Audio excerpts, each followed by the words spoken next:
Magpapaulan ulit bukas sa malaking bahagi ng bansa ang southwest monsoon o habagat. Base sa datos ng Metro Weather, mataas ang tsansa ng ulan bukas ng umaga sa Mimaropa, Western Visayas, Sulu Archipelago at Zamboanga Peninsula. Magpapatuloy yan sa hapon at gabi at posibleng ulanin na rin ang iba pang bahagi ng bansa. May heavy to intense rains kaya mag-i-alerto sa banta ng baha o landslide. Pati po yung mga kababayan natin sa Negros Island, maging alerto sa posibleng lahar flow sakaling may pag-uulan.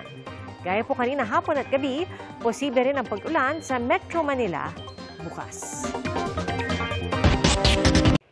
Mga kapuso, sama-sama tayong maging saksi.